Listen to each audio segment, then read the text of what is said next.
கனமழை வெள்ளத்தால் பாதிக்கப்பட்டுள்ள சென்னை, காஞ்சிபுரம், திருவள்ளூர் மாவட்டங்களில் முதலமைச்சர் செல்வி ஜெயலலிதா உத்தரவின் பேரில் மீட்பு, நிவாரணம் மற்றும் சீரமைப்பு பணிகள் போர்க்கால அடிப்படையில் தொடர்ந்து நடைபெற்று வருகின்றன. அமைச்சர்கள் மற்றும் உயர் அதிகாரிகள் இப்பணிகளை பார்வையிட்டு துரிதப்படுத்தி வருகின்றனர். சென்னை மற்றும் புறநகர் பகுதிகளில் மழையின் தாக்கம் சற்று குறைந்துள்ள நிலையில் முதலமைச்சர் செல்வி ஜெயலலிதா உத்தரவின் பேரில் மாநகராட்சி ஊழியர்கள், காவல்துறையினர், தீயணைப்பு துறையினர் உள்ளிட்ட பல்வேறு துறையினரும் ஒருங்கிணைந்து முழு வீச்சில் நிவாரணப் பணிகளில் ஈடுபட்டுள்ளனர். இப்பணிகளை அமைச்சர்கள் மற்றும் உயர் அதிகாரிகள் பார்வையிட்டு துரிதப்படுத்தி வருகின்றனர். இதனைத் தொடர்ந்து பல்வேறு இடங்களிலும் இயல்பு வாழ்க்கை திரும்பி வருகிறது. திருவள்ளூர் மாவட்டம் திருவள்ளூர் பர்மா நகர், சடையன்குப்பம் பகுதிகளில் அமைச்சர் திரு ஓ பன்னீர்செல்வம் படகில் சென்று பாதிக்கப்பட்ட மக்களுக்கு ஆவின் பால், ரொட்டி மற்றும் குடிநீர் பாட்டில்களை வழங்கினார். மேலும் ராஜா சண்முகம் நகர், ஜோதி நகர், சத்தியமூர்த்தி நகர் பகுதிகளிலும் பாதிக்கப்பட்ட மக்களுக்கு நிவாரண உதவிகள் வழங்கப்பட்டன. தண்ணி, பால் பாக்கெட்டு எல்லாம் உதவி பண்ணியிருக்கிறாங்க. அவங்க எங்களுக்கு உதவி பண்ணுவாங்க.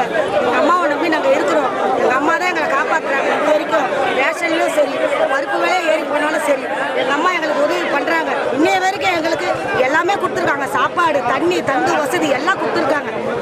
அவங்களுக்காக நாங்கள் சேவை செய்வோம். அம்மாவை நாங்கள் என்னைக்கு மறக்க மாட்டோம். பஸ் வசதி எல்லாம் கொடுத்துருக்காங்க. நிறைய ஹெல்ப் பண்ணியிருக்காங்க. அம்மா எங்கள் வயிறு நிறைஞ்சிருக்கு, நாங்கள் சேஃபாக இருக்கோம். எல்லாம் பார்த்தாங்க. அம்மா மேலே பார்த்தாங்க. எங்களுக்கு நிறைய உதவி பண்ணியிருக்காங்க. மெயினாக எங்களுக்கு சாப்பாடு தான், அதுதான் எங்களுக்கு போட்டிருக்காங்க. அம்மாக்காக தான் நாங்களாம் வாழ்ந்துட்டு இருக்கோம். எங்களுக்காக அவங்க வாழ்றாங்க.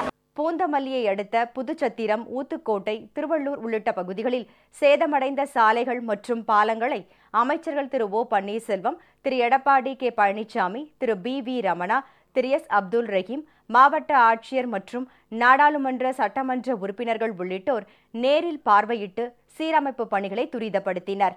மேலும் நெமிலி பகுதியில் தொடர் மழையினால் வீடுகள் பாதிக்கப்பட்ட 64 குடும்பத்தினருக்கு தலா 4100 ரூபாய், 10 கிலோ அரிசி, வேட்டி, சேலை உள்ளிட்ட நிவாரண உதவிகளை அமைச்சர்கள் வழங்கினர். நெய்வேலி கிராமத்தில் 250 குடும்பத்தினருக்கு அரிசி, வேட்டி, சேலை, ரொட்டி உள்ளிட்ட உதவிகளை அமைச்சர்கள் வழங்கினர்.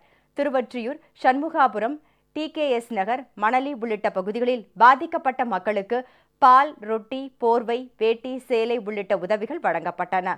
சென்னை மாநகரில் 114 முகாம்களில் 1,50,000 பேருக்கு மாநகராட்சி மற்றும் உள்ளாட்சி ஊழியர்கள் தரமான உணவு, சுத்திகரிக்கப்பட்ட குடிநீர் போன்றவற்றை வழங்கி வருகின்றனர்.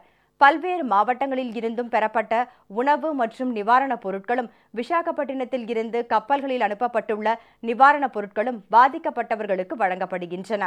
மழை வெள்ளத்தினால் சேதமடைந்த காஞ்சிபுரம் மாவட்டம் ஆதனூர், ஊரப்பாக்கம் சாலை போர்க்கால அடிப்படையில் 24 மணி நேரத்தில் சீரமைக்கப்பட்டு மீண்டும் போக்குவரத்து தொடங்கியது. அமைச்சர் திரு பி தங்கமணி மற்றும் காஞ்சிபுரம் மாவட்ட ஆட்சியர் உள்ளிட்டோர் இப்பணிகளை பார்வையிட்டனர்.